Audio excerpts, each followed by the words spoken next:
Banner पे, YouTube channel पे और कोर्स में आप सभी लोगों का स्वागत है। आज हम लोग बात करने वाले हैं जीआईसी मेंस का एक ऐसा इंपॉर्टेंट टॉपिक और उस टॉपिक पे जो आंसर आएंगे उनको हम मेंस की कॉपी में किस तरीके से लिखेंगे, कौन-कौन सी टेक्निक अपनाएंगे जिससे एक स्ट्रक्चरल, एक बेस्ट फॉर्मेट में हमारा मेंस का आंसर हमारे एग्जामिनर के सामने क्या हो, रिफ्लेक्ट हो, जिससे अगर मैं 25 नंबर का क्वेश्चन लिखूं तो मुझे 22, 23, 24 मिले और 15 नंबर का क्वेश्चन लिखूं तो मुझे कम से कम 11 नंबर तो जरूर मिले, यानी 11, 12, 13, 14। राइट? अगर हम इस तरीके से, इस रणनीति से, इस स्ट्रेटजी से काम करेंगे और हम इसी को रोज फॉलो अप करेंगे जैसा कि आप सारे बच्चे कर भी रहे हो, तो निस्संदेह आपका सिलेक्शन होगा। और केवल सिलेक्शन नहीं होगा, आप टॉपर लिस्ट में आएंगे, मेरिट में आपका नाम सबसे पहले होगा या टॉप 5 में होगा, टॉप 10 में होगा। एक बार आप सभी लोग कमेंट कर दीजिए कि मेरी आवाज आप लोगों तक आ रही है, फिर हम डिस्कस करते हैं इस इंपॉर्टेंट लॉ को। आज का जो क्वेश्चन है प्यारे दोस्तों, क्या है? With the help of Le Chatelier Braun principle explain the following. बहुत ही प्यारा क्वेश्चन है ये, है ना? तो एक बार आप लोग इसको समझें। मैंने इस क्वेश्चन को क्यों चूज किया? क्योंकि मेरे हिसाब से ये क्वेश्चन आउट है। आपका अपना क्या हिसाब है, बात अलग है। अगर आप मुझे जरा सा भी फॉलो अप करते हैं, मानते हैं, ठीक है, और ऐसा मैंने करके दिखाया है कि यूपी के जो एग्जाम्स हैं या जो गवर्नमेंट एग्जाम्स हैं, मल्टीपल टाइम सिलेक्शन इन्हीं एक्सपीरियंसेस के बेसिस पर हुआ है, तो उनमें से इस क्वेश्चन को मैं आउट क्वेश्चन मानता हूं। ठीक है, अब पेपर तो आउट के बारे में कोई नहीं जानता भाई, इतनी गेस्ट लेकिन हम लगा सकते हैं। ठीक है, तो एक तरीके से हम लोग पढ़ते इस नाते कि कुछ 2, 4, 10 क्वेश्चन हमारे जरूर फंसे, तो 20 में से हम 20 क्वेश्चन तो नहीं लेकिन 18 क्वेश्चन, 17 क्वेश्चन, 16 क्वेश्चन हमारे पढ़ाई में से आए, ऐसा हम उम्मीद करते हैं। उनमें से ये क्वेश्चन मैं आउट मानता हूं, मतलब ये पक्का आएगा, सिर्फ दो पक्का, ये पक्का आएगा। अब ये अगर पक्का आएगा बच्चों, तो हो सकता है कि 25 में आ जाए, 25 में नहीं आएगा तो 15 में आएगा, 15 में नहीं आएगा 10, यानी कि आपका मिनिमम 10 नंबर इंश्योर कर रहे हैं आप आने वाले 10 से 12 मिनट के अंदर। ये क्वेश्चन मैंने क्यों उठाया है? क्योंकि इस क्वेश्चन का लैंग्वेज देखिए, with the help of Le Chatelier Braun principle explain the following. 5 बातें एक्सप्लेन करिए, 25 नंबर लीजिए, यानी एक बात के लिए आपको 5 नंबर मिलने वाला है। Effect of pressure on dissociation of PCl5, effect of temperature on formation of ammonia, effect of pressure on melting of ice, effect of temperature and pressure on solubility of gases, effect of addition of inert gas on H2 plus I2 equal to be 2HI। चलिए बच्चों, इस पूरे question को एक निबंध के तरीके से हम लिखेंगे, जिससे इस क्वेश्चन से चाहे 25 नंबर का क्वेश्चन बने, चाहे ये 150 में आए और चाहे 10 नंबर में आए, 50 वर्ड में आए, तीनों कंडीशंस में आप परफेक्ट आंसर दे पाए, इस लायक आप बन जाएंगे अभी। हालांकि इसके बारे में सबको पता है, तो मैं आपको पढ़ा नहीं रहा हूं, मैं लिखना सिखा रहा हूं। जब मैं पढ़ाऊंगा तो मैं आपको आईटी एडवांस लेवल की चीजें पढ़ाऊंगा, मैं अपने ट्रिक्स बताऊंगा, उसका अभी टाइम नहीं है। तो देखिए बच्चों, सबसे पहले हम इसका मॉडल आंसर रेडी करेंगे, है ना? अब मॉडल आंसर जब रेडी होगा तो मैंने आपको 3 बात बताई थी कि सर अगर मॉडल आंसर हम लिखने जा रहे हैं तो हम कहाँ से स्टार्ट करते हैं। ठीक है, तो मॉडल आंसर में पहली बात होती है इंट्रोडक्शन। क्या होती है बच्चों? इंट्रोडक्शन। तो हम स्टार्ट कहाँ से करेंगे? इंट्रोडक्शन से। इंट्रोडक्शन मिनिमम 2 लाइन तो लिखना ही है आपको। तो इंट्रोडक्शन हो जाएगा मेरा। इंट्रोडक्शन के बाद हम आएंगे क्या? अपना जो मेन बॉडी है इसका, जो मेन पार्ट है इसका, और लास्ट में हम इसका कंक्लूजन कर देंगे बच्चों। ठीक है, कंक्लूजन कर देंगे। राइट, तो चलिए इसके इंट्रोडक्शन में आपने देखा कि 2 साइंटिस्टों के नाम मैंने इसमें लगाए। हालांकि ली चैटेलियर अकेले ने काम नहीं किया था, 2 लोगों ने मिलकर किया था। ये एक केमिस्ट थे, फ्रेंच केमिस्ट थे, और ये अपने आप में एक फिजिसिस्ट थे। मतलब एक फिजिक्स के वैज्ञानिक हैं और एक केमिस्ट्री के वैज्ञानिक हैं। दोनों ने बहुत सारे large number of equilibrium condition पर टेम्परेचर, प्रेशर और कंसंट्रेशन के चेंज की स्टडी करी और उस स्टडी से एक जनरलाइजेशन निकाला। ठीक है, तो क्या लिखेंगे बच्चों? इसमें क्या पार्ट लिखेंगे हम इंट्रोडक्शन में कि after the study of change in T P and C मतलब temperature pressure concentration on large number of equilibrium Le Chatelier and Brown proposed a principle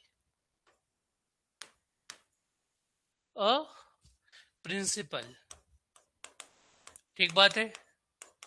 according to this, अब आपने जो अकॉर्डिंग टू दिस लिखा हमने पहले लिख के रखा हुआ है। ये क्या कहता है, ये आपका इंट्रोडक्शन का पार्ट रेडी हो गया, बहुत परफेक्ट आपका हो गया। मान के चलिए कि 5 नंबर आपका कंफर्म है। अगर ये 50 शब्दों में आता तो इतनी बात ही लिख देना है आपको, ठीक बात है। एक बार आप कमेंट कर दीजिए कि सब कुछ क्लियर है, मेरी आवाज राइटिंग वगैरह सब विजिबल है ना, कोई दिक्कत नहीं किसी बच्चे को। ठीक है सलोनी जी, सलोनी जी आज आंसर बहुत अच्छा लिखा था, तो आप लोग इनके लिए क्लैपिंग कर सकते हैं। बहुत बढ़िया आंसर लिखा था इन्होंने, परफेक्शन के साथ लिखा था। और मैं टेलीग्राम ग्रुप में सभी के आंसर डाल रहा हूं, ठीक है। आप सभी लोग लिखिए, जैसा भी आप लिख सकते हैं। जितने ज्यादा प्रैक्टिस करेंगे 10-15 दिन में सब बराबर हो जाएंगे, है ना। प्रैक्टिस ही आपको परफेक्ट बनाता है। तो ध्यान से देखो बच्चों, इफेक्ट ऑफ स्ट्रेस हो गया हमारा। अब हम इसमें आगे की बात करते हैं बच्चों। तो अलग अलग फैक्टर्स लेंगे हम, इसके अपने अपने लैंग्वेज है, एनसीईआरटी की बुक्स अलग है। If an equilibrium is subjected to, ये स्ट्रेस मतलब होता है कोई factor like change in temperature, pressure or concentration, equilibrium shift in such a way as to reduce the effect of stress। यानी अगर मेरे ऊपर कोई स्ट्रेस आएगा, मेरी जिंदगी ठीक ठाक चल रही है, मेरी जिंदगी ठीक ठाक चल रही है, एकाएक लग गया कि भाई आपको ना अब अगले 2-3 महीने में ज्यादा आपको पैसे लगेंगे किसी की दवा वगैरह के, तो हम ज्यादा काम करने लग जाएंगे, 8 घंटे की जगह पे 10 घंटे काम करने लग जाएंगे, जिससे वो आने वाला संकट का बहुत ज्यादा असर हमारे ऊपर ना आए। तो आप रास्ते में चल रहे हैं जिंदगी में गाना गाते हुए मस्ती के साथ, यानी आपकी जिंदगी इक्विलिब्रियम में है, तब तक सामने से सांड आ गया, तो अब क्या करोगे, सांड से बचने के लिए भागोगे, जिससे सांड का जो इफेक्ट आपके ऊपर आने वाला है वो क्या हो जाए, रिड्यूस हो जाए। यानी हम इक्विलिब्रियम में जब कोई सिस्टम होता है ना, इक्विलिब्रियम पोजीशन पे होता है, और उस पोजीशन पे उसके जो फैक्टर्स होते हैं like temperature, pressure, volume, concentration, इनमें मैं चेंज करने की जब कोशिश करता हूं, इसको डिस्टर्ब करता हूं, तो ये अपने आप को ऐसे एडजस्ट करता है कि डिस्टर्बेंस का असर ही ना हो। ये सेम वैसा ही प्यारे दोस्तों, जब आप मैदान में खड़े होते हैं, खेल के मैदान में बिल्कुल ऐसे, ठीक है, और एक गेंद आती है, गेंद बहुत तेजी से आती है, तो आप गेंद आपके हाथ में आ गई ना, तो आप अपने हाथ को ऐसे कर लेते हैं। ऐसे क्यों करते हैं, जिससे इस गेंद से लगने वाली चोट कम हो जाए, या कोई गाड़ी आती तो बगल हो जाते हैं, राइट। तो इक्विलिब्रियम क्या है, इक्विलिब्रियम किसी भी सिस्टम का या रिवर्सिबल केमिकल रिएक्शन में एक ऐसा स्टेज होता है जहां पर सिस्टम की सारी मेजरेबल प्रॉपर्टीज कांस्टेंट हो जाती हैं, और rate of forward reaction rate of backward reaction के बराबर हो जाता है। और जब कोई सिस्टम, जब कोई प्रोसेस इक्विलिब्रियम में हो, तो इक्विलिब्रियम पोजीशन पे अगर मैं तीनों में से कोई एक फैक्टर, टेम्परेचर, प्रेशर या वॉल्यूम या कंसंट्रेशन में चेंज लाने की कोशिश करता हूं, तो अपने आप को सिस्टम इस तरीके से एडजस्ट करता है कि उसके इक्विलिब्रियम पे कोई फर्क ना पड़े, ठीक बात है। अब देखो, सबसे पहले बात करेंगे बच्चों, सबसे फर्स्ट है इफेक्ट ऑफ कंसंट्रेशन। क्या है, इफेक्ट ऑफ कंसंट्रेशन, है ना। कंसंट्रेशन को ऐसे समझिए जैसे ये बिल्कुल तराजू वाला गेम है ना। तराजू समझते हैं बच्चों, ये बैलेंस जो हम लोग पढ़ते हैं गाँव में, ठीक है। तो मान लीजिए कि हमने यहाँ पर एक तराजू बना लिया ऐसा, और यहाँ पर एक पड़ला है, दोनों बराबर है वेट में, ठीक है बेटा। ये रिएक्टेंट है और ये क्या है, प्रोडक्ट है, ठीक है। मान लीजिए कि अगर आपके पास ये 10 kg है और ये भी 10 kg, तो बराबर हो गए। अब जैसे आप यहाँ पे कुछ डालोगे ना, ये इसको दे देगा, मतलब जब रिएक्टेंट का कंसंट्रेशन बढ़ाऊंगा, जब कंसंट्रेशन ऑफ रिएक्टेंट बढ़ेगा, ठीक है, तो रिएक्शन किधर जाएगा, बैक की ओर जाएगा। यानी रिएक्शन किधर जाएगा, रिएक्शन जाएगा बैकवर्ड, सॉरी फॉरवर्ड जाएगा। कहाँ जाएगा, फॉरवर्ड।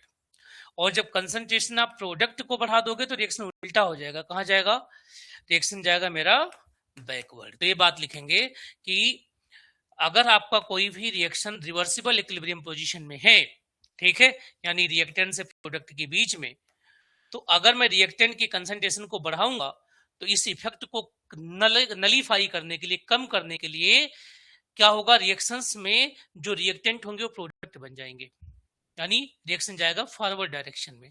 अगर मैं प्रोडक्ट डालना स्टार्ट कर दूंगा तो रिएक्शन किधर चला जाएगा, ये बैकवर्ड डायरेक्शन में। इसको आप बिल्कुल आसानी से समझ सकते हैं बहुत सारे एग्जांपल्स को लेते हुए। ये बताइए वाला पॉइंट सबको समझ में आ गया है, इफेक्ट ऑफ कंसंट्रेशन? बोलो भाई।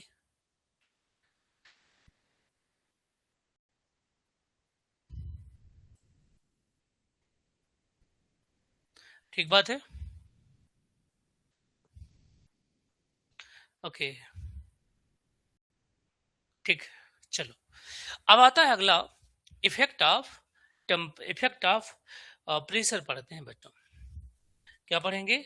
Effect of pressure. दूसरी बात, इफेक्ट ऑफ प्रेशर, एक लाइन में मैं कंक्लूजन लिखा देता हूं, इफेक्ट ऑफ प्रेशर, है ना। तो जो प्रेशर होता है बच्चों, ये प्रेशर इज प्रोपोर्शनल टू, है ना, ये आप कह सकते हैं pressure is equal to be N upon V R into T, यानी प्रेशर बढ़ेगा तो मोल बढ़ेंगे, है ना। प्रेशर क्या होता है, मोल के प्रोपोर्शनल होता है। तो जब आप प्रेशर बढ़ाएंगे बच्चों, ठीक है, ध्यान से देखिएगा, प्रेशर बढ़ाएंगे तो क्या होगा, तो on increasing pressure, on increasing pressure reaction किधर जाएगा, reaction go to that direction where number of mole minimum, जितना नंबर ऑफ मोल मिनिमम होंगे उधर जाएगा। क्यों भैया? क्योंकि प्रेशर बढ़ाओगे ना, प्रेशर बढ़ाओगे तो पार्टिकल टकराएंगे आपस में, ठीक है, उस टकराहट के इफेक्ट से बचने के लिए उधर जाना चाहेंगे जहां पे भीड़ कम हो। तो जैसे अगर मान लीजिए आपने लिखा PCl5 ले लिया, क्या ले लिया, PCl5, जब ये टूटता है तो बनाता क्या है, PCl3 प्लस Cl2 बना लेता है। इधर कितने मोल है प्यारे बच्चों, तो आप बोलोगे 1 मोल है ना। इधर कितने मोल है, तो आप बताओगे कि 2 मोल है। मोल कहाँ ज्यादा है, किधर ज्यादा है भाई, रिएक्टेंट में या प्रोडक्ट में, तो आप बोलोगे रिएक्टेंट के जो मोल हैं अब की बार प्रोडक्ट के मोल से कम है, ठीक है। अगर मैं प्रेशर बढ़ाऊं ना, तो प्रेशर बढ़ाने से रिएक्शन किधर जाएगा, इधर नंबर ऑफ मोल कम हो गए हो तो रिएक्शन किधर हो जाएगा, बैक हो जाएगा। अरे बोलो भाई, यहाँ बात समझ में आ रही सबको, क्लियर है बच्चों, बता दो भाई।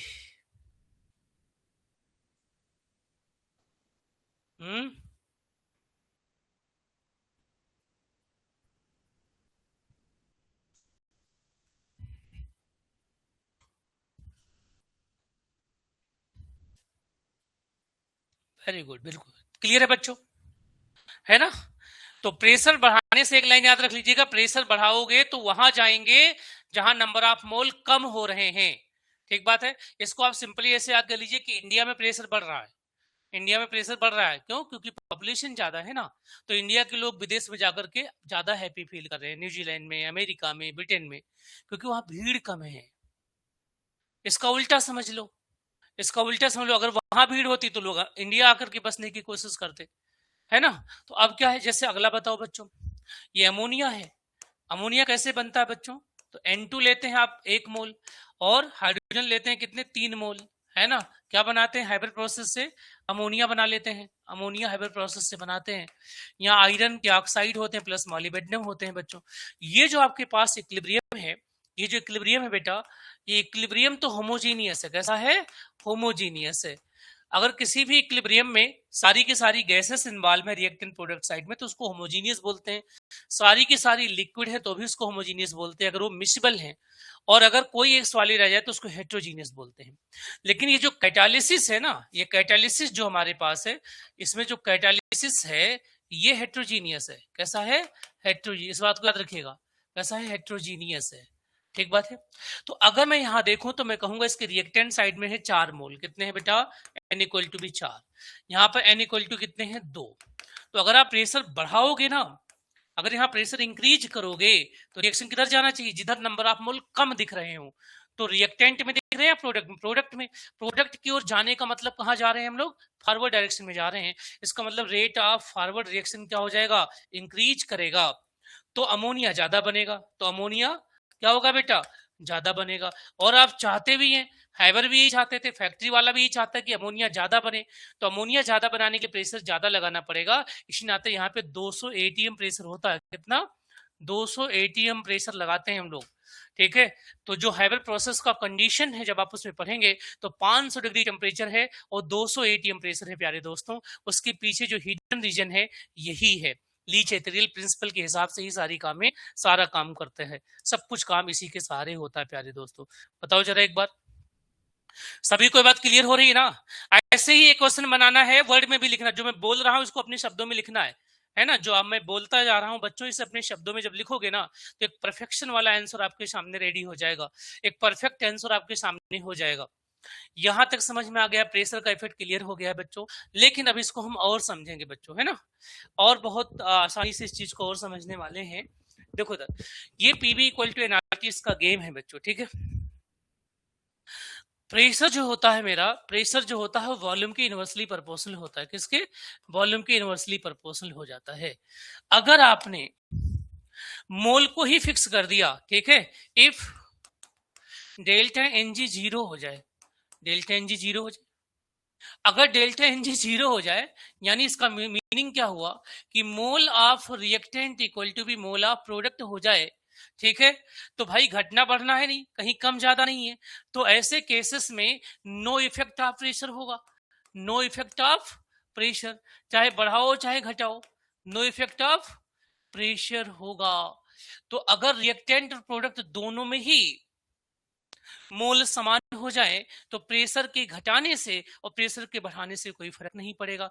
जैसे कि H2 plus I2 equal to be 2HI, है ना?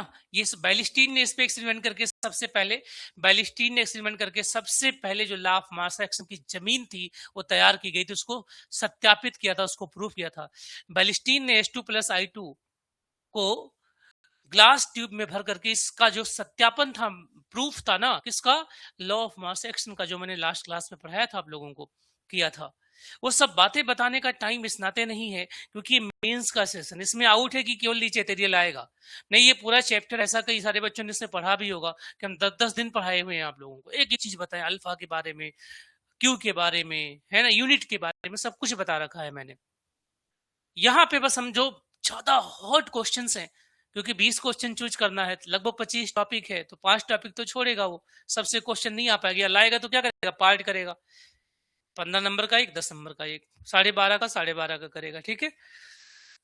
चलो बच्चों, H2 plus I2 equal to be 2HI। कोई फर्क, तो यहाँ कोई प्रेशर पूछे कि क्या इफेक्ट होगा प्रेशर का? No effect. और कोई रिएक्शन बताओ ऐसा ही कोई और बताओ जो आपके सिलेबस में हो प्यारे बच्चों। ठीक है। ऐसा ही कोई और एग्जांपल बताओ H2 plus I2 equal to 2HI के अलावा, जहां प्रेशर का कोई असर ही ना हो रहा हो। ठीक है। Pressure play no role, pressure का रोल ही ना हो, क्योंकि यहां पर क्या हो गया? डेल्टा एनजी हमारा 0 हो गया है बच्चों। डेल्टा एनजी 0 हो गया, राइट?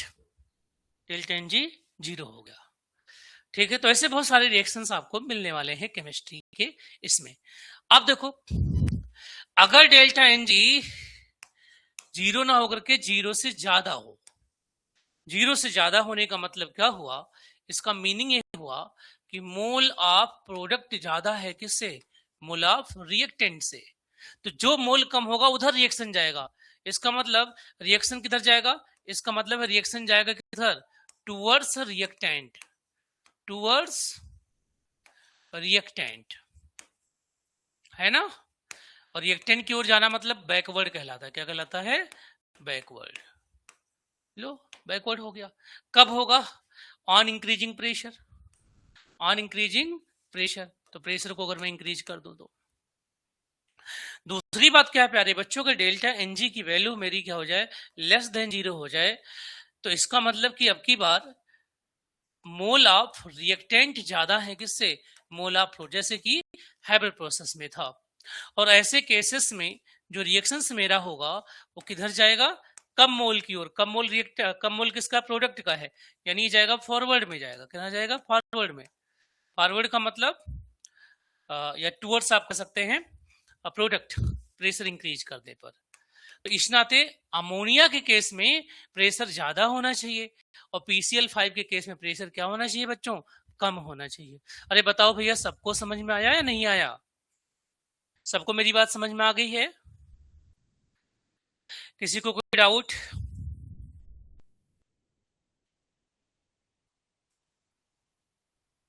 ठीक है ना बेटा, इसी को शब्दों से फ्रेम कर दीजिए आप। इक्वेशन ऐसे लिखिए, कंक्लूजन ऐसे, इसी कंक्लूजन को दो एक एक लाइन यहाँ पे फ्रेम करिए। आप देखिए नंबर आपके पास भाग के आएगा बच्चों, ठीक है। चलो अगला क्या है बच्चों, effect of addition of inert gas. Effect of addition of inert gas,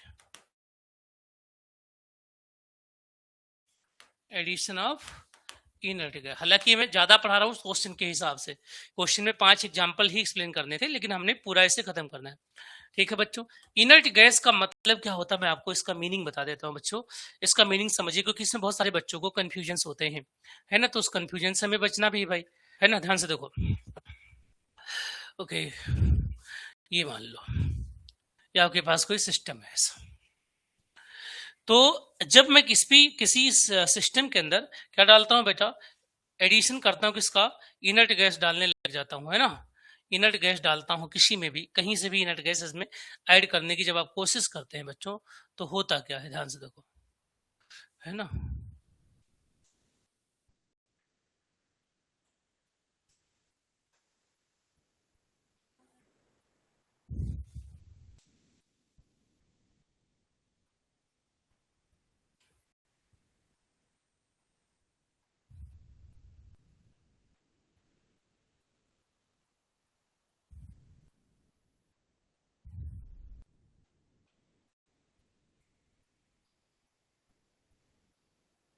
इसमें मैं इनर्ट गैस डाल रहा हूँ। इनर्ट गैस के डालने से होता क्या है, इनर्ट गैस वो गैस होती है जो रिएक्शन नहीं करती है ना। इनर्ट गैस नो रिएक्शन, तो रिएक्शन में तो ये काम नहीं करने वाली, बट ये करती क्या है, ये ओनली इंक्रीज करेगा क्या, ओनली इंक्रीज वॉल्यूम, ये वॉल्यूम को इंक्रीज कर देगा। और हम जानते हैं कि जो प्रेशर वॉल्यूम है ना, हमें पता है कि जो प्रेशर होता है इनवर्सली प्रोपोर्शनल टू क्या होता है बच्चों, वॉल्यूम। तो जो प्रेशर का इफेक्ट होता है, वॉल्यूम का इफेक्ट उसका उल्टा हो जाएगा, है ना। यानी जहां प्रेशर के बढ़ाने पे जिधर जा रही थी, वही आपका उसका उल्टा सोच लीजिए, तो आपको ये भी सॉल्व हो जाएगा बच्चों, है ना। यस, प्री में तो आया था, मेंस में भी आएगा भाई मेरे, मेंस में भी आएगा बच्चों। तो प्रेशर बढ़ाने से वॉल्यूम घटता है, ठीक है। तो ध्यान से देखिए बच्चों, on addition of inert gas का मतलब होता है ओनली इंक्रीज इन वॉल्यूम। तो एडिशन ऑफ इनर्ट गैस का मतलब क्या हुआ, एडिशन ऑफ इनर्ट गैस किसके बराबर हुआ, ये बराबर हो गया किसके बच्चों, increase, sorry, addition of, decrease of pressure, इसका मतलब प्रेशर डाउन हो जाएगा। बस इतना समझिए, जब आप किसी रिएक्शन बेसल के अंदर, रिएक्शन के बर्तन के अंदर इनर्ट गैस डालते हैं, तो इनर्ट गैस के डालने से वॉल्यूम इंक्रीज होता है, और वॉल्यूम इंक्रीज होने का मतलब कि प्रेशर क्या हो जाएगा, डाउन हो जाएगा, है ना। तो अगर प्रेशर डाउन होगा तो इसका मतलब क्या हुआ, अब देखो दो केस होता है बच्चों, प्रेशर के केसेस आपको पहले बता दिया गया है कि अगर डेल्टा एन जी जीरो हो, इफ डेल्टा एन जी क्या हो जाए बच्चों, जीरो, यानी कि अगर मोल ऑफ प्रोडक्ट और मोल ऑफ रिएक्टेंट क्या हो, समान हो, तो प्रेशर का इफेक्ट नहीं होता, प्रेशर का नो इफेक्ट होता है बच्चों। तो अगर प्रेशर का नो इफेक्ट है, then addition of inert gas का भी कोई इफेक्ट नहीं होगा बच्चों, है ना। एडिशन ऑफ इनर गैस का भी कोई इफेक्ट, हेलो बेटा, अभी मैं क्लास ले रहा हूँ, इसके बाद में बात कर लूँ आपसे। तो ये क्या हो गया बेटा, then addition of inert gas का भी कोई इफेक्ट नहीं होगा, inert addition of inert gas का भी कोई इफेक्ट नहीं होगा, गैस का भी नो इफेक्ट होगा, है ना। क्यों?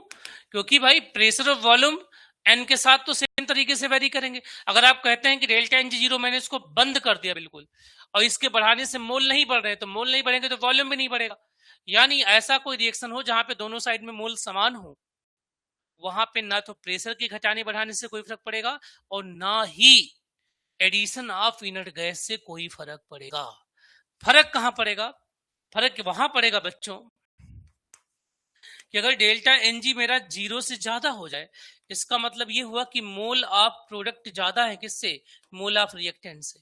अगर ऐसा केस है बच्चों, मोल ऑफ प्रोडक्ट ज्यादा है मोल ऑफ रिएक्टेंट से, इसका कंक्लूजन क्या निकला, जरा बताइए कोई मुझे। इस बात का कंक्लूजन क्या निकल के आया? इसका कंक्लूजन ये निकल के आया कि अगर मैं प्रेशर को बढ़ाऊंगा, है ना, तो रिएक्शन कहां जाएगा?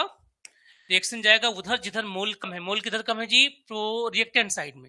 रिएक्शन जाएगा टुवर्ड्स रिएक्टेंट, टुवर्ड्स रिएक्टेंट, यानी कि गया बैकवर्ड। अब इसी का उल्टा सोच लो, इसी का उल्टा सोच लो। इसलिए on addition of inert gas, addition of inert gas क्या होगा? इनर्ट गैस डालने से प्रेशर कम होगा। अगर प्रेशर कम होगा तो सब कुछ ऐसा ना होकर उल्टा हो जाएगा, यानी फॉरवर्ड हो जाएगा, फॉरवर्ड हो जाएगा। अरे बोलो भाई, किसको किसको ये बात समझ में आ गई है? जिसको नहीं आई है वो बताए कि नहीं आई है। बोलो बच्चों, इससे इजी करके इक्विलिब्रियम नहीं पढ़ाया जा सकता, है ना। समझ में आ गया? ना आया होगा तो और एग्जाम्पल लूंगा, एग्जाम्पल से समझाऊंगा आप लोगों को, बस समझाना मेरा काम है भाई, ठीक है। चलो, इसी का उल्टा सोच लो बच्चों। अगर मैंने कहा कि एडिंग में फॉरवर्ड में जाएगा, अगर यही आपके पास ऐसा हो जाए बच्चों, डेल्टा एन जी मेरा क्या तीसरा केस क्या है, if delta N G less than 0 हो जाए, इसका मीनिंग ये हुआ कि रिएक्टेंट के मोल ज्यादा है किससे? मोल ऑफ प्रोडक्ट से। तो अगर ऐसे केस में आप प्रेशर को इंक्रीज करते हैं बच्चों, तो रिएक्शन उधर जाकर जब नंबर ऑफ मोल कम हो रहे हैं, तो रिएक्शन जाएगा किधर? फॉरवर्ड की ओर। रिएक्शन किधर जाएगा? फॉरवर्ड डायरेक्शन में। अब इसका उल्टा क्या है बच्चों, कि अगर मैं यहाँ पे एडिशन ऑफ इनर्ट गैस करूंगा, addition of inert gas IG, IG का मतलब कि वॉल्यूम बढ़ा रहा हूं, वॉल्यूम का मतलब प्रेशर को घटा रहा हूं, तो उल्टा हो जाएगा बैकवर्ड। बस, बहुत आसान है बच्चों, बहुत ही ज्यादा आसान है। अगर बहुत ज्यादा आसान है तो मुझे क्वेश्चन कोई बताए। एक क्वेश्चन मान लीजिए 50 शब्दों में आया कि हैबल प्रोसेस ऑफ अमोनिया जो है N2 + 3H2 equal to B 2 ammonia के अंदर, है ना बच्चों, 2 अमोनिया के अंदर। अब आपको दो चीजें बतानी है कि अगर मैं प्रेशर को बढ़ाऊंगा तो रिएक्शन किधर जाएगा? रिएक्शन। अगर मैं प्रेशर को घटाऊंगा तो रिएक्शन किधर जाएगा? अगर मैं यहाँ पे ऐड करूंगा क्या? आईजी, इनर्ट गैस को ऐड करूंगा तो किधर जाएगा? तीन चीजें बतानी है, यानी ए बताओ, बी बताओ और सी बताओ। जरा एक बार कमेंट कर दो सभी एबीसी, अगर समझ में कहानी आ गई हो तो एबीसी को कमेंट करो भाई सभी लोग, कमेंट करो भाई फटाफट। ए मतलब फॉरवर्ड या बैकवर्ड? इस लैंग्वेज में आप बात करिए, फॉरवर्ड या बैकवर्ड, फॉरवर्ड या बैकवर्ड बच्चों।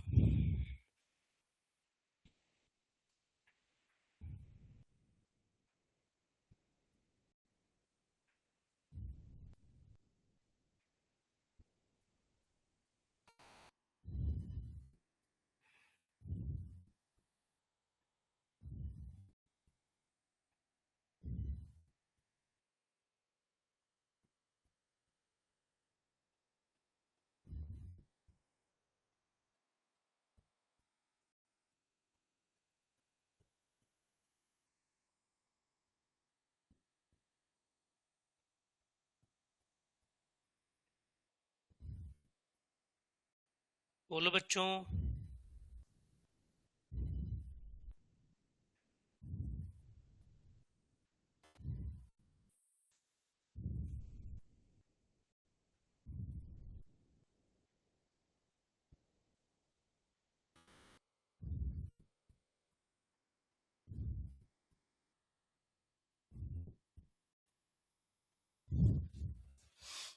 देखो भाई कितने लोगों का आंसर आ गया है।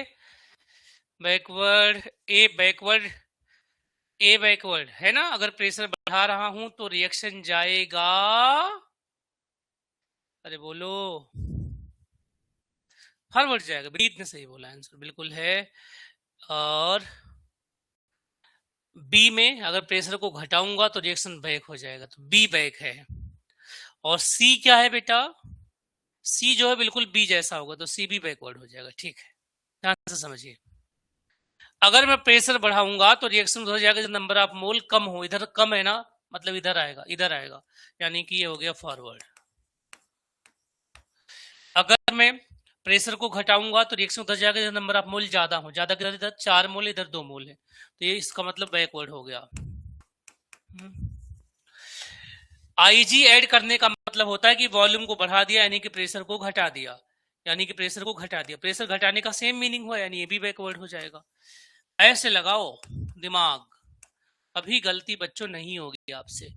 ठीक बात है। चलिए एक छोटा सा क्वेश्चन पूछूंगा, फिर आगे बढ़ूंगा। तो छोटा सा क्वेश्चन ये है प्यारे बच्चों, अभी जुलाई का महीना चल रहा है, सॉरी अब अगस्त आ गया, सॉरी अगस्त आ गया। तो अगस्त, जुलाई, जून, मई बहुत गर्मी होती है।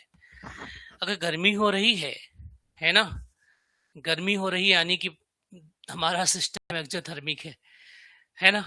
तो ऐसे केसेस में जब आपके अंदर से आग निकल रही है, आपके बॉडी के अंदर से आग निकल रही है, आपके सिस्टम के अंदर से आग निकल रही है, टेम्परेचर बढ़ रहा है, तो आपको सही तरीके से सरवाइव करने के लिए टेम्परेचर ज्यादा चाहिए या टेम्परेचर कम? अरे बोलो, टेम्परेचर ज्यादा चाहिए या टेम्परेचर कम? टेम्परेचर ज्यादा है, टेम्परेचर कम? तो जब ऑलरेडी सिस्टम के पास टेम्परेचर हो तो सिस्टम को खुश रहने के लिए टेम्परेचर होना चाहिए क्या बच्चों? कम, है ना। तो इफेक्ट ऑफ टेम्परेचर बहुत इंपॉर्टेंट है। इफेक्ट ऑफ टेम्परेचर बिल्कुल इंपॉर्टेंट है, बहुत ही इंपॉर्टेंट है। क्लासरूम में जब बैठिएगा ना, तो क्लासरूम जब अगस्त के 30 अगस्त को मान लीजिए आपका पेपर हो रहा है, तो 90% चांस है या तो पेपर आपका लखनऊ होगा या तो इलाहाबाद होगा, है ना। अगर वहां होगा तो इलाहाबाद में ठीक ठाक गर्मी पड़ती है। अगर कोई सरकारी स्कूल पड़ा जहां पंखे खराब है तो वहां आपको गर्मी फील हो रही है, यानी आपकी बॉडी वाले सिस्टम से गर्मी निकल रही है, टेम्परेचर यानी एक्सोथर्मिक है आप। अगर एक्सोथर्मिक है तो अपने आप से पूछिए कि मुझे सही तरीके से फील करने के लिए क्या बाहर से टेम्परेचर बढ़ाया जाना चाहिए या कम किया जाना चाहिए? एसी लगाया जाए, हीटर? तो आप कहोगे सर एसी, पता ही आंसर है ना। तो ये कहता है टेम्परेचर के इफेक्ट में हम पढ़ने के लिए लगाते हैं क्या बच्चों? लोग K2/K1, ठीक है, equal to delta H reaction divide by 2.303 R, है ना, 1/T1 - 1/T2। जो कल मैंने आप लोगों को पढ़ाया था क्या, want of isochore, want of का रिलेशन, वांट ऑफ का इक्वेशन, ये इक्वेशन ही इसको जस्टिफाई बहुत आसानी से कर देता है। लेकिन फिर भी अगर कहीं रिएक्शन में डेल्टा एच आर रिएक्शन क्या हो, अगर कहीं ये रिएक्शन क्या हो जाए बच्चों, जीरो हो जाए, इंथैल्पी चेंज जीरो हो जाए, इसको बोलते हैं थर्मोन्यूट्रल। क्या बोलते हैं बच्चों? थर्मोन्यूट्रल बोलते हैं। थर्मोन्यूट्रल के केस में टेम्परेचर का कोई इफेक्ट नहीं है, टेम्परेचर का नो इफेक्ट, टेम्परेचर का नो इफेक्ट। अगर हमें भगवान ने ऐसी कोई त्वचा दे दें, ऐसी कोई स्किन दे दें कि हमारे स्किन पे आइसोलेटेड हो जाए ना, टेम्परेचर का फर्क पड़े, मतलब टेम्परेचर जाए ना आए, तो कोई फर्क नहीं होगा। अगर डेल्टा एच आर जो हमारे रिएक्शन का सिस्टम है, अगर ये निगेटिव है तो इसका मतलब एक्सोथर्मिक है। एक्सो मतलब इससे हीट निकल रही है, तो ऐसे केस में जब हीट निकल रही तो टेम्परेचर कम कर दीजिए। टेम्परेचर डाउन करेंगे तो फॉरवर्ड होगा, क्या होगा बेटा? फॉरवर्ड होगा। अगर टेम्परेचर अप करेंगे तो क्या हो जाएगा? बैकवर्ड हो जाएगा, है ना। अगली बात क्या है बच्चों, अगर डेल्टा एच आर मेरा क्या हो जाए, अगर ये पॉजिटिव हो जाए तो हम इसको एंडो बोलते हैं। क्या बोलते हैं बच्चों? एंडो रिएक्शन बोलते हैं, एंडोथर्मिक बोलते हैं, सॉरी। अगर यहाँ पे टेम्परेचर आप बढ़ाएंगे ना, टेम्परेचर बढ़ाएंगे तब ये फॉरवर्ड जाएगा। कैसा जाएगा? फॉरवर्ड, क्योंकि यहाँ पे हीट की रिक्वायरमेंट है, और टेम्परेचर आप घटाएंगे तो ये क्या हो जाएगा? बैक हो जाएगा। इन सब बातों को मैं यहां से निकाल सकता हूं। अगर डेल्टा एच आर जीरो हो जाए तो ये पूरा टर्म जीरो हो जाएगा। किसी का लॉग जीरो का मतलब होता है कि वो टर्म 1 है, और K2/K1 अगर 1 हो गया, इसका मतलब K2 और K1 बराबर हो गए, तो इक्विलिब्रियम पे कोई फर्क नहीं पड़ा। राइट। अगर मैं इसको नेगेटिव ले लूं, क्या ले लूं बेटा, नेगेटिव ले लूं, और फिर मैं कह रहा हूं टेम्परेचर बढ़ा रहा हूं, टेम्परेचर बढ़ाने का मतलब कि T2 बढ़ा रहा हूं। अगर T2 बढ़ाऊंगा तो T2 बढ़ाने का मतलब ये हुआ कि 1/T2 कम हो गया। अगर ये कम हो गया तो ये ज्यादा हो गया, अगर ये ज्यादा हो गया तो ज्यादा में से कम क्या हो गया, पॉजिटिव हो गया। और आपने कहा कि ये क्या है, पॉजिटिव है, तो पॉजिटिव इंटू पॉजिटिव क्या हो गया भाई, पॉजिटिव हो गया, है ना। तो इसका मतलब log K2/K1 में K2/K1 भी पॉजिटिव हो गया, तो K2 बड़ा हो जाएगा K1 से, सिंपल सी बात है। तो एंडोथर्मिक के केस में टेम्परेचर बढ़ाने से रिएक्शन का जो कांस्टेंट है वो बढ़ता है, यानी रिएक्शन आगे की ओर बढ़ जाता है। सेम तरीके से मैं नेगेटिव में करूंगा। इतनी बात लिख दोगे तो एग्जामिनर आपका खुश हो जाएगा। लेकिन आप में एक एग्जाम्पल है, एक क्वेश्चन दिया गया सॉल्व करने के लिए, इसका जो हैब्रिड प्रोसेस ऑफ अमोनिया है, N2+3H2 है ना, इक्वल टू बी 2 अमोनिया। अब प्रॉब्लम क्या है बच्चों, ये रिएक्शंस में इंथैल्पी ऑफ रिएक्शन बच्चों नेगेटिव है, -390 के आसपास होगा, मुझे याद नहीं है एग्जैक्टली, 93 भी कुछ लोग बोलते हैं, चलो 93 एक्स मान लो, ठीक है, एक्स किलो कैलोरी पर मोल मान लो, हमें उससे क्या मतलब है, कितना डेटा हम याद करेंगे, क्यों याद करेंगे, सिंपल सी बात है। अब प्रॉब्लम क्या है बच्चों, शुड बी लीच मटेरियल के हिसाब से क्या होना चाहिए, प्रेशर होना चाहिए हाई। प्रेशर कितना हाई, और है भी हाई, कितना है 200 एटीएम के ऊपर ये काम करता है बच्चों, ये मशीन जो हैबर ने बनाई। टेम्परेचर क्या होना चाहिए बताओ भाई, अगर ये रिएक्शन एक्जोथर्मिक है, रिएक्शन कैसा है, एक्जोथर्मिक है, एक्जो है ना, इसका मतलब क्या हो गया, एक्जो है। अगर एक्जो तो टेम्परेचर क्या होना चाहिए, लो या हाई, टेम्परेचर क्या होना चाहिए बेटा, लो या हाई, लो या हाई, लो या हाई होना चाहिए बेटा जी, लो या हाई होना चाहिए बताओ। अगर ये एक्जोथर्मिक है तो टेम्परेचर क्या होना चाहिए, लो या हाई, लो होना चाहिए, बिल्कुल। Temperature should be low, temperature should be low, है ना, should be low according to Le Chatelier, Le Chatelier के हिसाब से तो लो ही होना चाहिए, but here temperature is 500 kelvin होता है बच्चों, कितना, 500 केल्विन, है ना, 500 kelvin, due to chemical adsorption of gases, कौन सी gases, hydrogen and nitrogen on metal catalytic surface, ठीक है, मेटल कैटालिटिक सरफेस। लो कहानी पूरी क्लियर कर दिया मैंने, ये 50 शब्द में भी आया तो इतने 50 शब्द में आ जाएगा। तो भैया होना तो लो टेम्परेचर चाहिए, लेकिन 500 डिग्री क्यों है, क्योंकि ये जो N2 और H2 होते हैं ना, ये जो हमारे पास आयरन और मोलिब्डेनम का सरफेस होता है, इसके ऊपर इतनी टाइटली बंध जाते हैं कि इनको तोड़ने के लिए आपको पहले टेम्परेचर देना पड़ता है, तो पहले टेम्परेचर देना पड़ता है। एक्चुअली में टेम्परेचर कम होना चाहिए, एक्चुअली में टेम्परेचर होना कम चाहिए, लेकिन टेम्परेचर 500 डिग्री के टेम्परेचर को कम तो नहीं कहेंगे हम, अरे बोलो, अपने रूम टेम्परेचर के हिसाब से 500 को तो कम नहीं करेंगे। अब उसको जस्टिफाई करने का तरीका क्या ढूंढा गया, मतलब जो एक्चुअल तरीका था, साइंटिफिक जो आंसर था, और यही था, इसमें जो कैटलिस्ट यूज किए गए हैं वो कैटलिस्ट मेटेलिक हैं, और मेटल के ऊपर जब हाइड्रोजन गैस जाकर के एब्जॉर्ब हो जाती है, जब किसी मेटल के ऊपर कोई गैस एब्जॉर्ब होती है तो उसको बोलते हैं एनुलेशन, है ना बच्चों, अरे बोलो, ये भी मैंने पढ़ाया सरफेस केमिस्ट्री में। सरफेस केमिस्ट्री के 3 लेक्चर यूट्यूब पे पढ़े हैं बेटा, मेरे ही हैं मेंस लेवल के, प्लीज आप उसको देख लीजिएगा, वहां से एक क्वेश्चन कंफर्म आपका आना ही आना है। तो अब टेम्परेचर का इफेक्ट हमने कर लिया है, ठीक है, मतलब सारे इफेक्ट पढ़ लिए हैं। अब आते हैं वापस लौट के अपने क्वेश्चन पर। अब मैंने इसमें कौन सा जवाब नहीं दिया है, PCl5 का जवाब मैंने लिख दिया है, अमोनिया का जवाब मैंने लिख दिया है बच्चों। अब आता है effect of pressure on melting of ice, ठीक है, तो आइस मतलब ये H2O है हमारा, H2O है बच्चों, आइस है ये मेरा, और क्या है, यहाँ पर वाटर है मेरा, कौन सा, लिक्विड है बच्चों, ठीक है। वॉल्यूम इसका क्या है, इसका वॉल्यूम हाई है, इसका वॉल्यूम क्या है बेटा, लो है। तो यहाँ पे हम दो तरीके से पढ़ सकते हैं, ठीक है, कि चूंकि यहाँ पर मोल सेम है, पार्टिकल सेम है, पार्टिकल क्या है, सेम है, तो प्रेशर का कोई इफेक्ट वैसे नहीं होगा। लेकिन प्रेशर के बढ़ाने से यहाँ पर जब हम लगाएंगे dp/dt, है ना, equal to delta H upon T into V, V liquid minus V ice. तो ये ऊपर वाला पॉजिटिव नीचे वाला निगेटिव, तो निगेटिव हो जाएगा।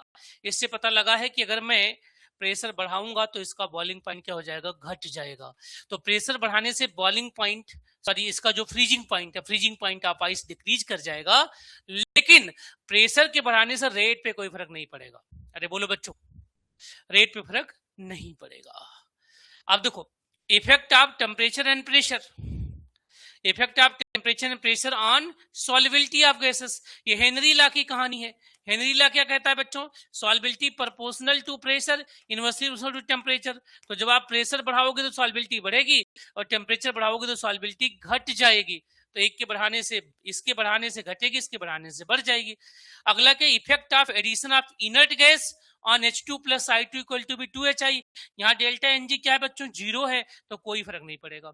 अगर डेल्टा एनजी जीरो है तो कोई फर्क नहीं पड़ेगा। ये क्वेश्चन 25 नंबर में मैंने आपका क्लियर कर दिया है। एक बार आप प्रैक्टिस कर लीजिएगा सेम तरीके के क्वेश्चन का। मैंने इसको इस नाते पढ़ाया है कि कहीं ये नाम दे दिया ना, और जिस बुक से पेपर सेट होते हैं जनरली आयोग के, जो रेफरेंस बुक्स होते हैं, जैसे कि जगदम्बा सिंह हुआ, जैसे कि क्लेडन हुआ, जैसे कि प्री शर्मा पठानिया हुआ, जैसे कि केएल कपूर हुआ, है ना, उन बुक्स में कहीं कहीं मेंशन है कौन, ब्राउन के बारे में भी बात की गई है। जनरली हम लोगों को याद कौन है, ली चैटेरियल। अब जैसे ली चैटेरियल ब्राउन प्रिंसिपल आया तो हम सोचे ये कोई गलत चीज पूछ लिया हमसे जो पूछा ये वो नहीं है, हमें कंफ्यूज कर रहा है, तो हम क्या कर जाएंगे, गलत आंसर देने के कॉन्फिडेंस में नहीं रहेंगे। तो दोनों बात सेम है भैया, है ना। कई बार जिसका रोल ज्यादा होता है उसका नाम ज्यादा लिया जाता है। दोबारा बता देता हूं बच्चों, ओके ओके।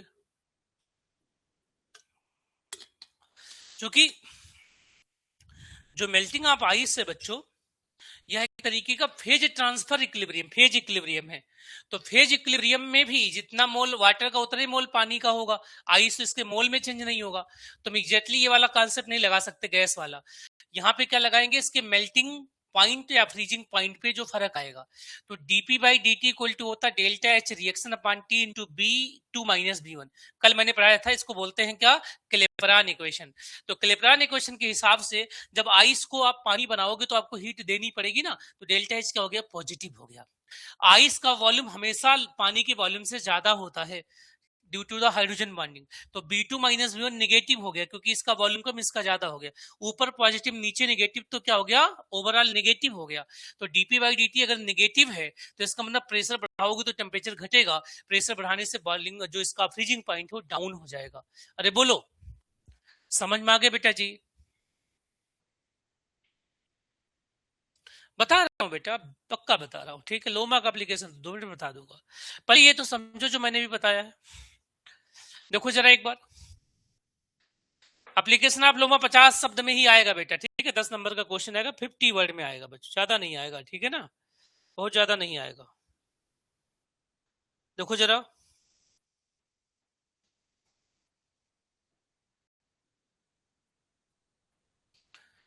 यहां तक समझ में आ गया तो ओके बताओ, ओके करो फिर मैं आगे बढ़ूं।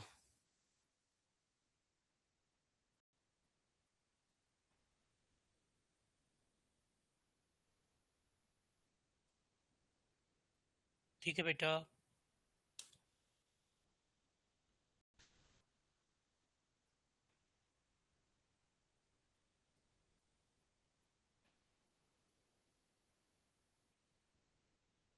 चलो।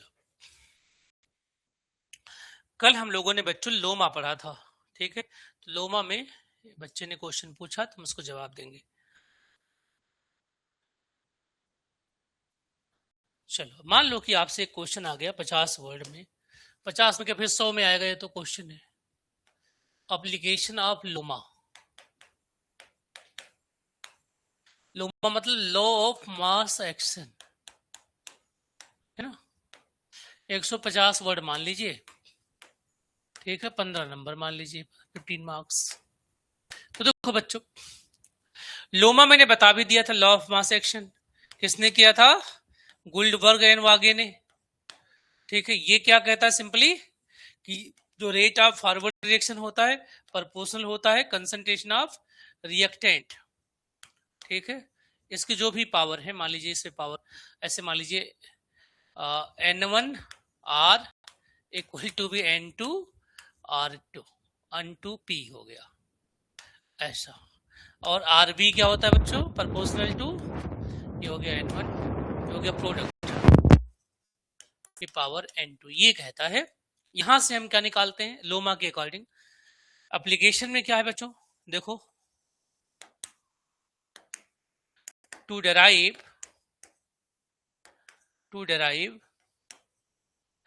Relation between Kp and Kc, ठीक है, एंड Kx। तो Kp इक्वल टू क्या मिलता है आप जानते ही हैं, Kc इंटू आर टी के पावर डेल्टा एन जी। इसको डिराइव करने में पहला एप्लीकेशन है। दूसरा एप्लीकेशन क्या है बच्चों, टू स्टडी या टू प्रिडिक्ट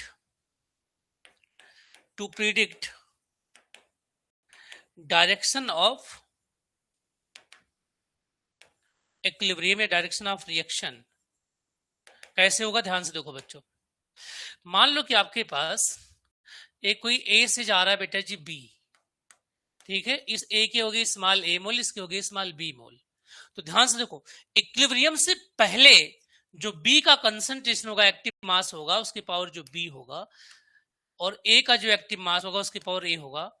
इन दोनों के रेशियो को हम क्यू कहते हैं। क्या कहते हैं बेटा, क्यू। इसका नाम है डायरेक्शन कोसिएंट। क्या नाम बेटा, डायरेक्शन कोसिएंट। मैथमेटिकल जो ये रिजल्ट आएगा इसको बोलते हैं डायरेक्शन कोसिएंट, क्यू। क्या है, बिफोर इक्विलिब्रियम है बेटा, बिफोर इक्विलिब्रियम, या कह सकते हैं कि जब इक्विलिब्रियम में कंडीशन नहीं है, ठीक है। और यही सेम चीज क्या कहलाएगी, के इक्विलिब्रियम कहलाएगी, के इक्विलिब्रियम यानी केसी कहलाएगी, केपी। अगर आपके पास क्या हो बच्चों, यहां पर इन इक्विलिब्रियम हो। इससे क्या पता चला कि अगर हमारे पास इफ Q इक्वल टू भी के इक्विलिब्रियम हो गया तो इसका मतलब रिएक्शन कैसा हो गया, इक्विलिब्रियम हो गया। अगर Q ज्यादा है, के इक्विलिब्रियम कम है, तो इसका मतलब रिएक्शन क्या हो गया, बैक जाएगा, ठीक है। और अगर के इक्विलिब्रियम ज्यादा है तो रिएक्शन क्या हो गया, फॉरवर्ड जाएगा। ये पहली बात। दूसरी बात क्या होता है बच्चों, के इक्विलिब्रियम के एक रेंज होते हैं, के इक्विलिब्रियम का एक रेंज होता है। अगर ये 10 के पावर -3 है और 10 के पावर, सॉरी इधर रखो, जब इसकी वैल्यू 10 के पावर -3 या उससे कम है या 10 के पावर 3 है, तो इसका मतलब कंप्लीशन है। इसका मतलब क्या हो गया, रिएक्शन खत्म हो गया है, रिएक्शन कंप्लीट हो गया है, रिएक्शन कंप्लीट हो गया है, कंप्लीट हो गया है। इसका मतलब रिएक्शन स्टार्ट हुआ है, अभी अभी रिएक्शन स्टार्ट हुआ है। तो ये क्यू बताता है और के इक्विलिब्रियम बताता है। दो चीज समझ में आ गई बेटा, दो एप्लीकेशन। तीसरा एप्लीकेशन इसका क्या है, इन आयनिक इक्विलिब्रियम। आयनिक इक्विलिब्रियम जो आप पढ़ोगे ना, आयनिक इक्विलिब्रियम में कहां कहां पढ़ते हैं बच्चों, ए बफर सोल्यूशन में से अप्लाई करेंगे हम लोग, बफर सोल्यूशन। बी सॉल्बिलिटी में, सॉल्बिलिटी प्रोडक्ट यहीं से तो आता है, ठीक है बच्चों। 3 हाइड्रोलिसिस ऑफ साल्ट,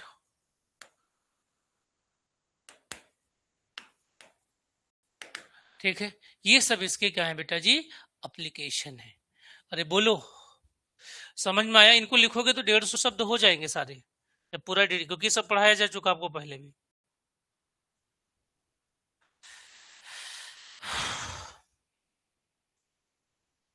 ठीक है, आइए अब दूसरे क्वेश्चन पर आते हैं जो कि बहुत इंपॉर्टेंट है। Explain degree of dissociation and derive it's relation with the vapour density of A gas. ठीक है बच्चों, बहुत प्यारा क्वेश्चन है, लाजवाब क्वेश्चन है। ये भी मैं इसे आउट ही मानता हूं बच्चों। गोल्डबर्ग एंड वागे याद है भाई साहब, बहुत बढ़िया।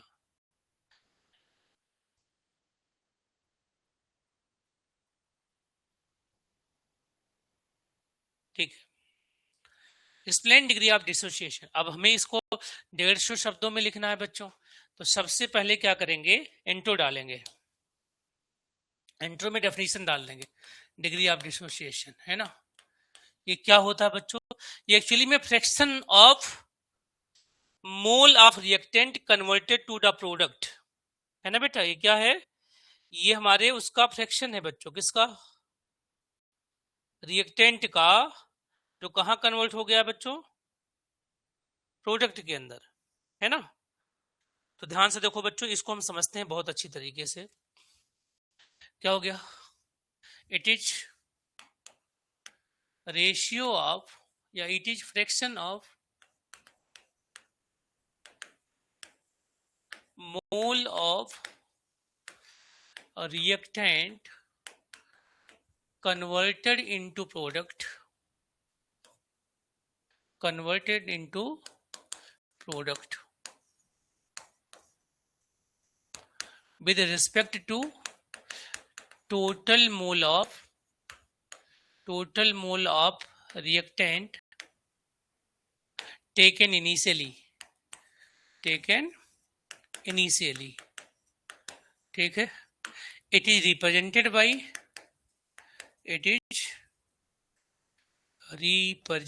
by अल्फा, है ना। एंड अल्फा की जो मैक्सिमम वैल्यू है वो या तो 1 होगी या तो 1 से कम होगी, कभी 1 से ज्यादा नहीं होगी। अब चलो बच्चों इधर समझो, ये हो गया इंट्रो का पार्ट। अब अल्फा का फार्मूला,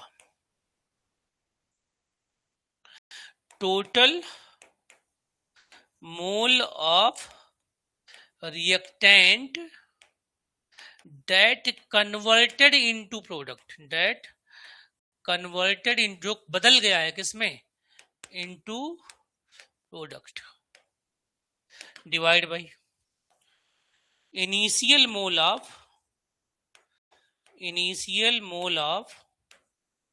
रिएक्टेंट, ठीक है।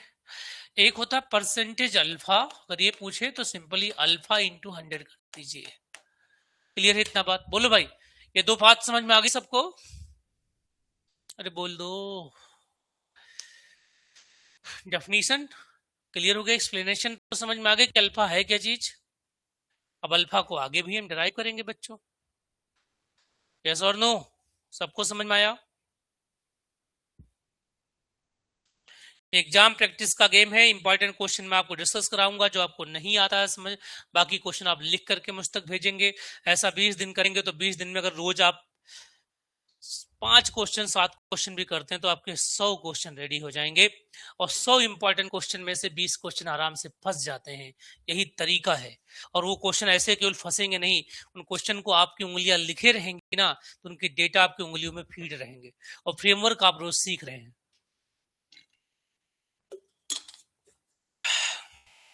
ठीक है। अब देखो बच्चों, ये हो गया हमारा डेरिवेशन। अब करेंगे ना, मेन बॉडी में इंट्रो हमारा खत्म हो गया है, अब मेन बॉडी में इसका डेरिवेशन करने वाले हैं, रिलेशन निकालना चाह रहे हैं। रिलेशन निकालने के लिए मैं एक बर्तन की जरूरत पड़ेगी मुझे, आप चाहो तो बनाओ, चाहो तो, टाइम नहीं है तो मत बना, लेकिन बनाना चाहिए। बनाने से क्या होता ना, टाइम वाइम बहुत ज्यादा नहीं लगता बनाने में बेटा, लेकिन उसका असर बहुत ज्यादा है एग्जामिनर के दिमाग में।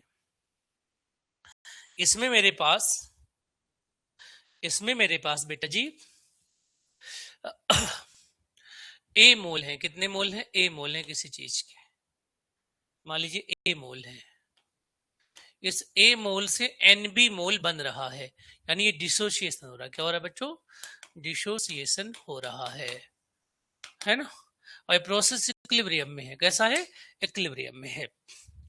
अब ध्यान से देखो बच्चों, हमें नहीं पता है कि इक्विलिब्रियम में, थियरी में हम वो चीज पढ़ते हैं जो हमें पता नहीं होती। थियरी में हमने कहा कि इलेक्ट्रॉन गोल है, लेकिन रियल में इलेक्ट्रॉन कैसा मैंने नहीं देखा है। जैसे ऐसा है कि भगवान कैसे हैं, कोई कहता है कि भगवान का कलर है, भगवान का रूप है, कोई कहता है भगवान का रूप नहीं है, कोई कहता है भगवान ऊपर रहते हैं, कोई कहता है भगवान कण कण में है। वो क्या है कि हमने देखा नहीं है, राइट। हमने अपने ज्ञान के बेस पे, अपने जो लिटरेचर्स हैं, हमारी जो पुराण है, हमारी जो ग्रंथ है, उनके हिसाब से भगवान के बारे में व्याख्या कर सकते हैं, लेकिन एक्चुअली में हमने नहीं देखा है, किसी ने भी नहीं देखा है। अब यहां से ध्यान से देखो, दो तरीके की जब थ्योरी में बात आती है, तो अब चूंकि केमिस्ट्री ना बिल्कुल भगवान जैसा ही है, इलेक्ट्रॉन किसी ने नहीं देखा और पूरी दुनिया इलेक्ट्रॉन से ही चल रही है, इलेक्ट्रॉन से ही करंट फ्लो हो रहा है, इलेक्ट्रॉन से ही बॉन्ड हो रहा है। यानी मैं कह सकता हूँ कि इलेक्ट्रॉन में भगवान के करेक्टर्स हैं। और ये ऑर्गेनिक केमिस्ट्री ने, ये इनऑर्गेनिक केमिस्ट्री के साथ को प्रूव किया है कि जो इलेक्ट्रॉन का कलर होता है लिक्विड अमोनिया में कैसा होता है, ब्लू कलर का होता है। हमारे भगवान भी श्याम वर्ण के हैं, है ना। तो बहुत सारी चीजें मैच करती हैं साइंस की। चलिए अब ध्यान से देखो बच्चों, यहां मैं आपको दो चीज समझाना चाहता हूं। एक ऐसी चीज जो हमने जैसे मान लीजिए कि सेंट्रल गवर्नमेंट ऑफ इंडिया ने गरीबों को घर बनाने के लिए वहां से 3.5 लाख रुपए भेजे। तो ये जो 3.5 लाख रुपए भेजे, थियरी वाला है या एक्सपेरिमेंट वाला है? अरे बोलो, थियरी या रियल? थियरी या रियल? इतना बता दो बस, थियरी या रियल?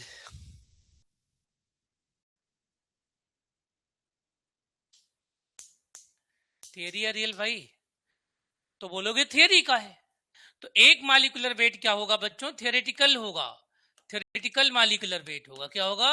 Theoretical molecular weight. इसके हिसाब से टूट नहीं रहा होता है। एक होता है बच्चों ऑब्जर्व मालिकुलर वेट, है ना। ऑब्जर्व मालिकुलर वेट, इसको बोलते हैं ऑब्जर्व मालिकुलर वेट। ठीक है। एक चीज और, विक्टर मेयर ने, और साथ में आप लोग जो पढ़ते हैं गैसेस स्टेट, है ना, विक्टर मेयर का एक फार्मूला है। वो कहते हैं कि जो वेपर डेंसिटी होती है वो होती मालिकुलर वेट बाई 2 किसी भी गैस के लिए। तो इसका मतलब कि जो थियोरेटिकल वेपर डेंसिटी होगी ना, वो प्रपोर्शनल हो जाएगी थियोरेटिकल मालिकुलर वेट के। और जो वेपर डेंसिटी हमारी ऑब्जर्व होगी वो किसके प्रोपोर्शनल होगी बच्चों? ऑब्जर्व मालिकुलर वेट के। इतनी बात आप पहले समझ लीजिए, ठीक बात है। एक और इंपॉर्टेंट बात है, आप ये भी जानिए कि मोल इज इक्वल टू क्या होता है?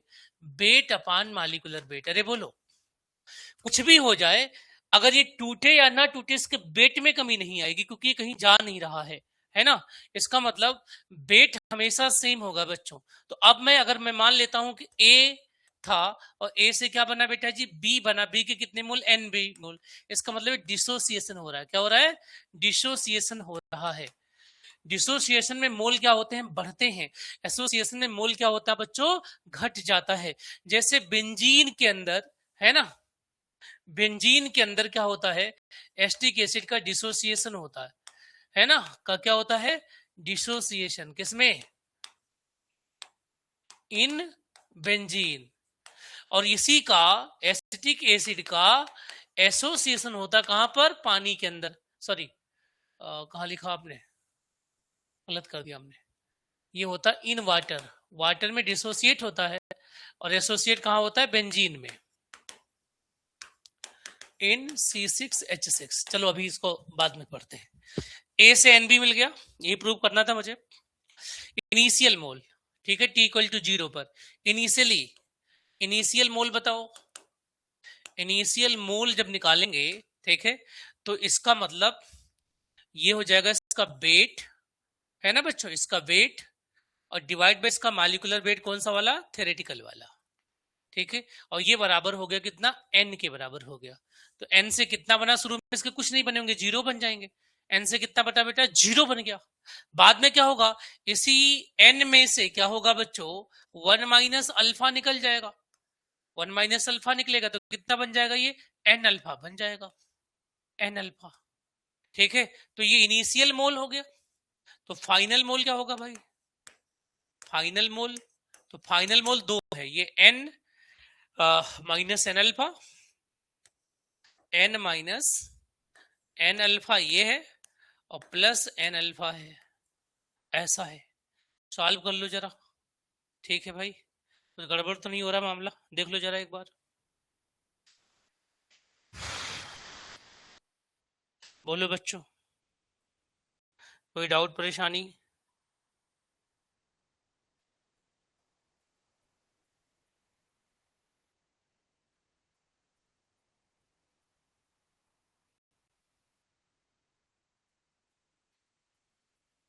लोग पढ़ नहीं रहे, बस ये पूछ रहे हैं एग्जाम डेट पोस्टपोन है। पोस्टपोन होना हो तुम पढ़ो यार, तुम्हारा काम पढ़ना है ना? क्यों पढ़े हो सरकार के पीछे? जल्दी करा दे सही ही है। जितना पोस्टपोन होगा उतना आपको डिले हो जाएगा बच्चों। हम्म,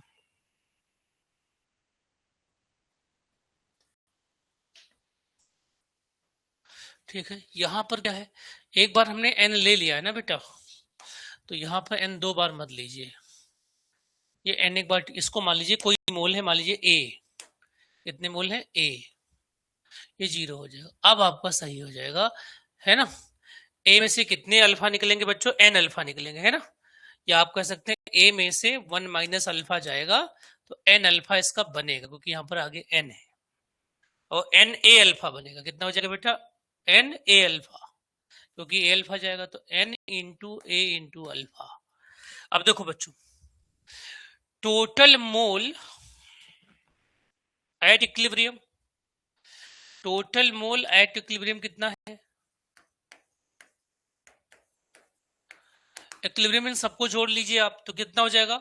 ए इंटू 1 माइनस अल्फा, ठीक है, प्लस एन ए अल्फा, ठीक है, और डिवाइड बाई क्या, शुरू में कितने मोल थे? Total mole at equilibrium by total mole at initial.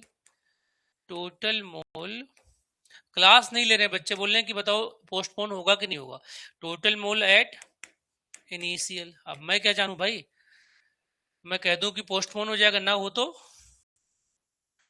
अब देखो बच्चों, टोटल मोल होता क्या है? Weight by molecular weight.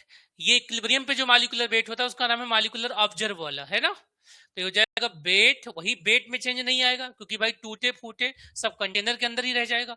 तो वेट अपान मॉलिक्यूलर वेट कौन सा? ऑब्जर्व वाला, divide by wait upon molecular weight कौन? थ्योरेटिकल वाला। अरे बोलो, ठीक है? यहां तक समझ में आ गई क्या बात? देखो बच्चों, क्लियर है बच्चों? अब आप यहां से कहानी अपनी कर सकते हैं, क्या क्या कॉमन होगा, कैसे चीजें होंगी उसको देख लेते हैं, है ना? क्योंकि डब्लू कंजर्व है बच्चों, तो डब्लू से डब्लू गया, डब्लू से डब्लू चला गया यहां से, तो ए से ए भी चला जाएगा यहां से, है ना? तो इसको सॉल्व कर लें क्या? ए निकाल लो पहले बाहर, ए निकाल लोगे तो यहां पे बचेगा क्या आपका? ये बचेगा हमारा, यहां से बचेगा एन अल्फा, और यहां से बचेगा 1 माइनस अल्फा, है ना?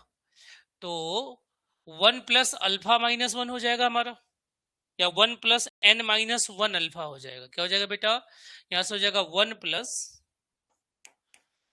एन माइनस 1 इंटू अल्फा, और ये देखो ये इससे कटेगा ना, तो ये ऊपर जाएगा molecular weight theoretical, molecular wait observe, यहां से अल्फा निकल जाएगा आपका। क्या निकलेगा बेटा? अल्फा। तो n plus N minus 1 alpha क्या हो गया? ये हो गया मेरा theoretical molecular weight minus observe molecular weight. ये देखो इधर जाएगा -1 हो जाएगा, divide by observe molecular weight. इतनी चीज समझ में आया सबको? देखो एक बार ना समझ में आया तो दोबारा बता दूं बच्चों, ना आया हो तो दोबारा बता दूं, एक बार देख लो बच्चों। गुड इवनिंग बेटा जी, ना आया हो तो दोबारा बता दो बच्चों।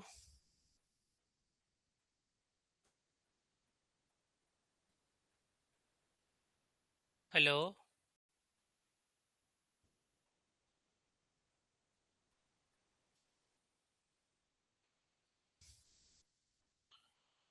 समझ में आ गया है?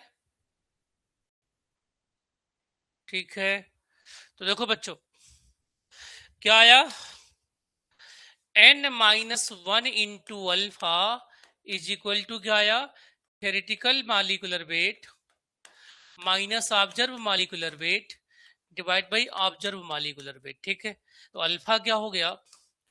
Theoretical molecular weight minus observe molecular weight divide by n minus 1 into observe molecular weight. जहां मॉलिक्यूलर वेट वहां वेपर डेंसिटी आराम से रख सकते हैं बच्चों। तो ये हो जाएगा क्या? Theoretical vapour density minus observe vapour density divide by n minus 1 into observe molecular density, ठीक है? ये किसके लिए बेटा? फॉर डिसोसिएशन किसके लिए है? डिसोसिएशन के लिए ये वाला मैकेनिज्म लगेगा, ये वाला रिलेशन लगेगा। अब देखो जैसे मान लो कि PCl5 है, PCl5 का जो एक मालिक्यूल टूटता है ना तो PCl3 प्लस Cl2 बना लेता है, तो यहाँ पे N कितना हो गया बच्चों?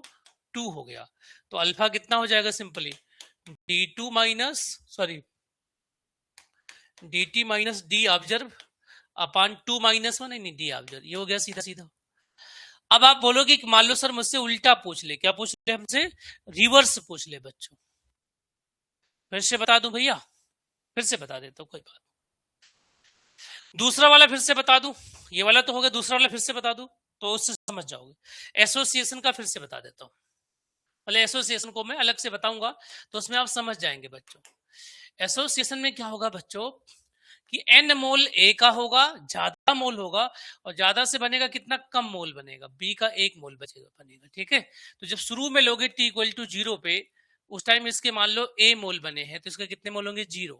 ठीक है, अब B एट इक्विलिब्रियम पे क्या होगा बच्चों? तो अगर आप कहते ना N से 1 बन रहा है तो 1 से कितना बनेगा? 1/N बनेगा, है ना? कितना बन जाएगा बच्चों? 1/N बन जाएगा, है ना? उल्टा हो जाएगा बिल्कुल, कितना हो जाएगा? 1/N हो जाएगा हमारा आपकी बार। ठीक है, एसोसिएशन में बिल्कुल अलग हो जाएगा। तो अब की बार A इंटू 1 माइनस अल्फा से कितना हो जाएगा बेटा? A alpha divide by N, N से 1, 2 से आधा, 3 से 1/3, तो N से 1/N, इतना हो गया। अब देखो बच्चों, टोटल मोल निकालना था मुझे, टोटल मोल, तो initial total mole A plus 0, A हो गया, यहां कितना हो गया? A into 1 minus alpha plus का A अल्फा अपान 1/N, ये हो गया आपका शुरुआत का मोल। और मोल क्या होता है बच्चों? ये वेट अपान मॉलिक्यूलर वेट होता है, तो ये किसके बराबर होगा? शुरुआत में जो वेट था W था, और मॉलिक्यूलर वेट थ्योरेटिकल, थ्योरी में शुरुआत का मतलब कि टूटा नहीं है, और ये एक्सपेरिमेंटल है, यानी कि वेट अपान ऑब्जर्व मॉलिक्यूलर वेट। क्यों हमने लिया बच्चों? क्योंकि वेट सेम होगा, लेकिन ये देखो थियोरेटिकल कब होता है? जब इक्विलिब्रियम ना हो, और ऑब्जर्व कब होता है? जब इक्विलिब्रियम हो जाए। ठीक है इतना। अब यहां से अगर हम निकालें, दोनों को चाहे तो डिवाइड कर दें आपस में, तो ये हो जाएगा A into 1 minus alpha plus A alpha upon N divide by A equal to, यहां से फिर से वही बात, ये जब डिवाइड करोगे इसमें तो ये ऊपर चला जाएगा, MO ऊपर हो जाएगा, डिवाइड बाई MT नीचे आ जाएगा। इन दोनों में से अगर मैं A को कट कर दूं बच्चों, तो यहां से बचेगा क्या? 1 minus alpha plus alpha by N। ठीक है, A तो कैंसिल हो जाएगा दोनों जगह से, तो 1 minus alpha plus alpha by N है, 1 माइनस अल्फा है और प्लस अल्फा बाई N है। यहां से क्या होगा? अगर अल्फा कॉमन लोगे तो हो जाएगा 1/N माइनस 1 प्लस, है ना, इंटू अल्फा हो जाएगा। तो ये क्या हो गया? 1/N minus 1 into alpha equal to MO upon MT हो गया प्यारे बच्चों। तो यहां से अल्फा कितना हो जाएगा? सॉरी, MT होना चाहिए था, MT अपान MO।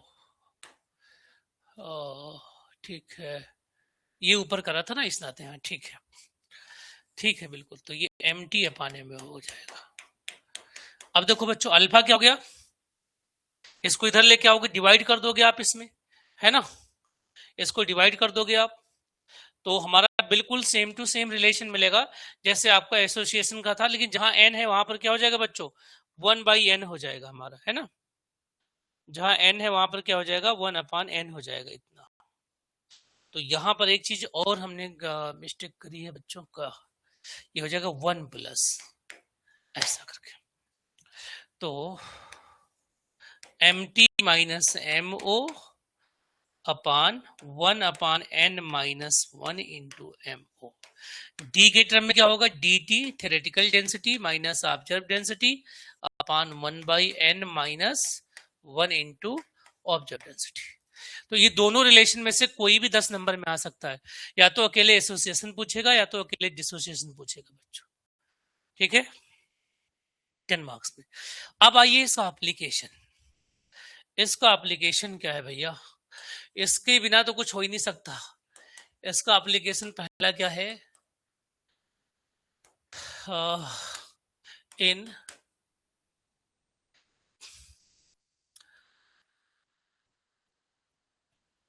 इक्विलिब्रियम, है ना, इक्विलिब्रियम, जितनी भी इक्विलिब्रियम सब में है।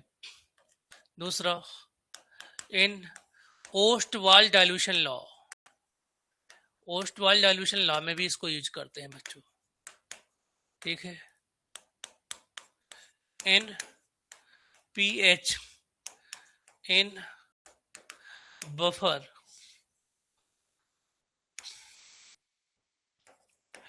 इन इलेक्ट्रोकेमिस्ट्री, इन इलेक्ट्रोकेमिस्ट्री,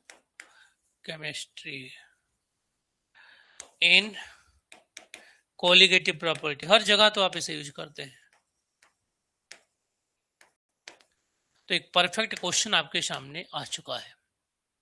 बोलो भाई, क्वेश्चन नंबर 3 हमारा एक परफेक्ट क्वेश्चन हमारे पास फ्रेम होकर के आ चुका है। किसी को डाउट तो नहीं है? बोलो बेटा जी, एनीवन? कमेंट कर दो बेटा।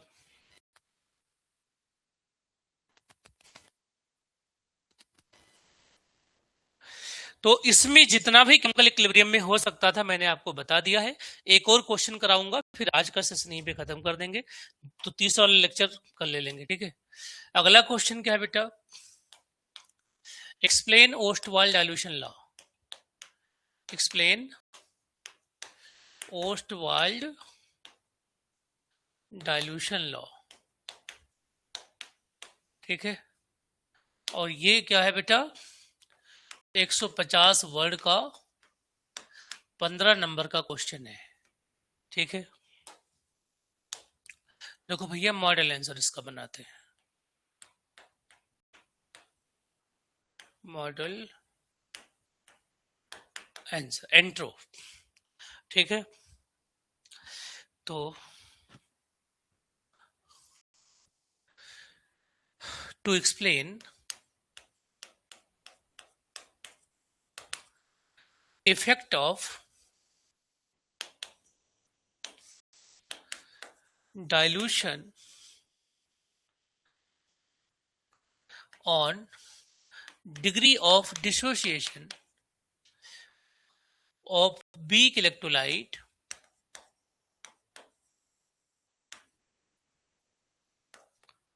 Ostwald give a law according to this। ये सब लैंग्वेज बनाना पड़ेगा, है ना, मजबूरी है, क्योंकि मेंस नहीं तो हम बॉक्स में लिख देते 2 मिनट में, क्योंकि शब्द भी तो पूरा करना है। अकॉर्डिंग टू दिस, आप इसे इन्वर्टेड कॉमा में लिखिए।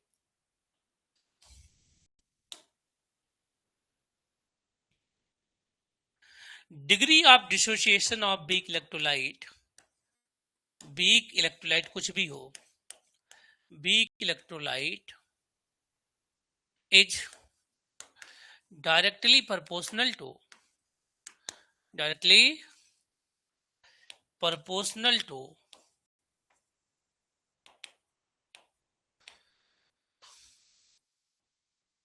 square root of its dilution, ये होगी बात। यानी अल्फा जो होती है प्रोपोर्शनल होता है अंडर रूट ऑफ वॉल्यूम के, ये आपको प्रूव करना है, ठीक है बच्चों। अब ध्यान से देखो, ये आपका इंट्रोडक्शन पार्ट हो गया है पूरा। इंट्रोडक्शन पार्ट में लगभग आपने 40 शब्द यूज कर लिए होंगे, 40 नहीं तो 30 शब्द तो हो गया बेटा, 30 शब्द हो गया है ना। अब देखो, अब मेन बॉडी पर आते हैं बच्चों। मेन बॉडी पर हम आएंगे, है ना। अरे भाई,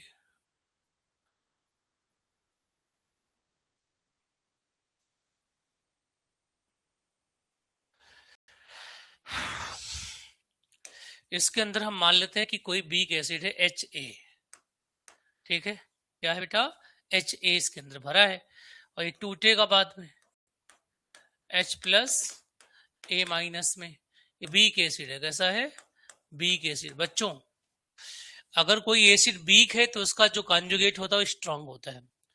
तो लेट अस कंसीडर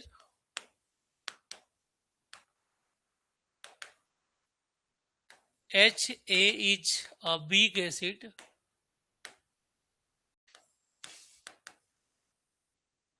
है ना, dissociated H and exist in equilibrium। कैसे, HA मेरा टूट रहा है H प्लस और A माइनस के अंदर, ठीक है। शुरुआत में T इक्वल टू 0 पे मैंने इसके कुछ मोल लिए, मान लीजिए मैंने इसके मोल ले लिए 1, तो इसके कितने मोल बनेंगे, 0 0 मिलेंगे, ठीक है। या C मोल ले लीजिए, C concentration at equilibrium, C में से जाएगा कितना, 1 माइनस अल्फा, कितना बनेगा बेटा, C अल्फा और C अल्फा। यहां पे अप्लाई क्या करेंगे, लोमा, अप्लाई लोमा। लॉ ऑफ मास एक्शन क्या कहता है बेटा, इसका कंसंट्रेशन C अल्फा ऊपर इसका पावर इंटू इसका कंसंट्रेशन C अल्फा इंटू ऊपर इसका पावर, डिवाइड बाय क्या हो गया बेटा, C इंटू 1 माइनस अल्फा, इसका पावर इसका भी 1, ये K इक्विलिब्रियम के बराबर होगा। और यहाँ पे इक्विलिब्रियम क्या है, एसिड का डिसोसिएशन कॉन्स्ट, तो K एसिड हो जाएगा, K एसिड। इसको जब सॉल्व करोगे तो ये हो जाएगा C alpha square upon C into 1 minus alpha, है ना, अरे बोलो, ठीक बात है। तो यहां से आप बताओ, C अल्फा स्क्वायर हो गया upon C into 1 minus alpha, और ये C स्क्वायर हो जाएगा, क्या होगा, C स्क्वायर, तो C से C कटेगा ना, तो C alpha square upon 1 minus alpha हो गया। यहां से K एसिड क्या हुआ बच्चों, C alpha square upon 1 minus alpha. यहाँ लिखोगे कि फॉर वीक एसिड या weak electrolyte, for weak acid alpha की वैल्यू 1 के कंपेयर में बहुत कम होगी, इसलिए 1 माइनस अल्फा को हम क्या मान सकते हैं, लगभग 1 मान सकते हैं। इसी बात को यहाँ पे पुट कर देते हैं, तो ये क्या हो जाएगा, के ए इक्वल टू हो जाएगा C अल्फा स्क्वायर। यहाँ से अल्फा स्क्वायर क्या हो जाएगा बच्चों, के ए अपान C, और C क्या होता है, कंसंट्रेशन होता है, C होता है प्रोपोर्शनल टू 1 बाई वॉल्यूम। तो जहां C है वहां लिख सकता हूं that proportional to 1 upon B into K A, या आप कह सकते हैं बराबर 1 by B into K, alpha square की वैल्यू, के कांस्टेंट है ना, तो अल्फा का जब रूट लोगे, इस दोनों साइड का रूट लोगे, तो ये क्या हो जाएगा, प्रोपोर्शनल हो जाएगा अंडर रूट C है ना, सॉरी B हो जाएगा, तो B इंटू के, तो हो जाएगा प्रोपोर्शनल टू B। यानी जो डिग्री ऑफ डिसोसिएशन होती है वो वॉल्यूम के अंडर रूट के प्रोपोर्शनल होती है। क्या कहते हैं ओस्टवाल्ड, ओस्टवाल्ड ये कहते हैं प्यारे दोस्तों कि किसी भी दुर्बल अपघट्य के वियोजन की मात्रा उसके तनुता के वर्गमूल के समानुपाती होती है। यानी किसी वीक इलेक्ट्रोलाइट के डिग्री ऑफ डिसोसिएशन उस इलेक्ट्रोलाइट के वॉल्यूम के स्क्वायर रूट के प्रोपोर्शनल होती है। ये बात हमने प्रूव कर लिया है। अब आता है इसका एप्लीकेशन भी बता दो। तो इसका एप्लीकेशन इतना ज्यादा है इन calculation of pH, in calculation of pH. दूसरा इन कंडक्टांस, जब कंडक्टांस पढ़ोगे तब, ठीक है।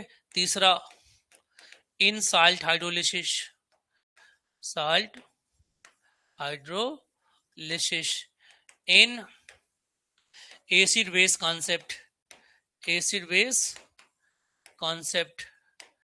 तीसरा इन बफर सॉल्यूशन। तो इतनी चीजें हैं, एक परफेक्ट क्वेश्चन आपके पास आने के इक्विलिब्रियम का भी रेडी हो गया है। तो इस सेशन को हम यहीं पर विराम देते हैं। उम्मीद है कि आप लोगों को बात समझ में आ गया होगा। कोई डाउट होगा तो मुझे ग्रुप में भी भेज दीजिएगा। आज भी कई सारे बच्चों को बहुत बढ़िया क्वेश्चन आंसर आया, बहुत खुशी हुई है। बस इसे कंटिन्यू रखना है, किसी भी प्रॉब्लम, कैसी भी प्रॉब्लम हो जाए, इसको छोड़ना नहीं प्यारे बच्चों, ठीक है। तो अब सेकंड क्लास भी हम इसी में इंक्लूड कर दिए ना, 2 घंटे की क्लास हो गई है। तो अब बाकी कल पढ़ेंगे बच्चों। इक्विलिब्रियम का मैं मॉड्यूल अभी बना करके भेज दूंगा, बना लिया है, बस पहला पेज बनाना है ना। अब लोगों से बस इतना रिक्वेस्ट है कि जो आपको मॉड्यूल मिल रहे हैं बच्चों, अभी उसे ना मार्केट में मत लेके आइएगा, अपना निकालिए, अपना पढ़िए, आप लोग यूज करिए। जब आप लोगों का क्लास हो जाए, जब आपका एग्जाम हो जाए, है ना। हालांकि मैं यूपीपीजीटी का भी बैच स्टार्ट करूंगा 2-3 दिन बाद से, और और हायर एजुकेशन का भी। बस ये है कि थोड़ा सा जो हमने इसमें खर्चा वर्चा लगाया है, रोज मेहनत करी है, मजदूरी दी है लोगों को, वो निकल आए। अगर आप लोग अभी से किसी को सेल कर दोगे तो वो नुकसान हो जाएगा, ठीक है। चलिए बच्चों।